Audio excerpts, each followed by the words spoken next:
আজ গিয়েছিলাম 7 ভাই কালীতলা পুজো দিতে। আমাদের বেরোনোর কথা ছিল সকাল 11টার মধ্যে আমরা বেরিয়ে যাব। তা আমাদের ম্যাডামজি রেডি হতে হতে 11টা কেন 12টা 12:30টার সময় আমরা বাড়ির থেকে বেরিয়েছি।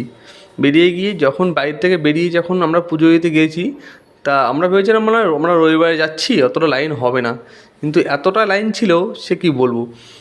যাই হোক, সেই লাইনের ক্লিপগুলো নেওয়া হয়নি। পুজো টুজো দিয়ে ওখানে পুজোরও কোনো ভিডিও করা হয়নি বা ভিডিও তোলা হয়নি, ফটো তোলা হয়নি। আমরা একটু ঘুরতে এসেছিলাম ইছামতি নদীর উপরে যে ব্রিজটা আছে, ওই ব্রিজের উপরে আমাদের শালি এসেছিলো শালি আদি ঘরবালি। যাই হোক, এবার এটা কেউ খারাপভাবে নেবেন না, এটা হচ্ছে লাইনের উপর কোনো ফটো বা ভিডিও করা ঠিক না, কিন্তু এটা হচ্ছে বাংলাদেশের রুট, এখানে কোনো ট্রেন চলে না। আর চলে না বলা ভুল, চলে খুব কম ভুল ভবিষ্যৎ, তাই এখানে এখন সেভাবে চলে না। ওই জন্যই আমরা ফটো ভিডিও করছিলাম। লাইনের উপর ফটো ভিডিও করা উচিত না, এটা জানি কেউ করবেনও না, এটা চলে না বলে আমরা গিয়েছিলাম ওখানে। তা এখানে হচ্ছে আমরা ওই সাইডের থেকে যখন এই সাইডে এসেছিলাম তখন আর ব্রিজের উপর দিকে আসিনি, তখন নৌকা করে এসেছিলাম।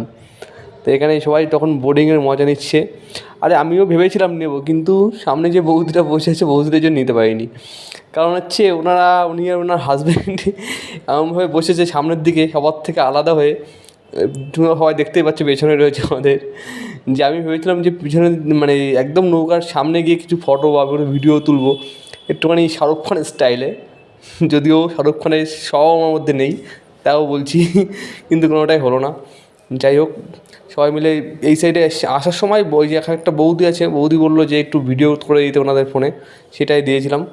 তারপরে আমাদের ম্যাডাম বললো যে একটু ভিডিও ফটো তুলবে, তা আমাকে ফটো তোলার কথা বলেছিল, তা আমি ফটো তোলা বাদ দিয়ে ভিডিও করে দিচ্ছিলাম।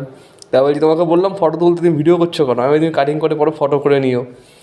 তা কথা বলতে বলতে এই সাইডে চলে এলাম। সত্যি কথা বলতে আগের দিনের ভিউটা যা ছিল অসম, মানে আসাম, দারুণ লাগছিল। মানে জলটাও নীল আর পরিবেশটাও দারুণ ছিল, ভীষণ ভালো লাগছিল। এবার আমরা ভেবেছিলাম যে আমরা যদি শীতে সেরকম পোশাক আশাক নিয়ে যেতাম তাহলে আমরা একটু বেশি সময় স্পেন্ড করতে পারতাম, কিন্তু আমরা শীতে সেরকম কিছু নিয়ে যাইনি। তো ওই জন্য আমরা তাড়াতাড়ি চলে এসেছিলাম। তা ওখানে এত জায়গায় পিকনিক হচ্ছিলো, তোমরা জানি না তোমরা দেখতে পাচ্ছ কি না, ওখানে অনেকগুলো পিকনিক স্পট আছে মানে নদীর ওই সাইডে। আমরা মানে দেখতে পাচ্ছিলাম অনেক দূরে দূরে, কিন্তু মানে একটু দূর ছিল সব কটাই। মানে গানের আওয়াজগুলো জলের উপর দিয়ে হালকা হালকা ভেসে আসছিলো, দারুণ লাগছিলো। চারিদিকে গান সব মিক্সচার হয়ে গেছে।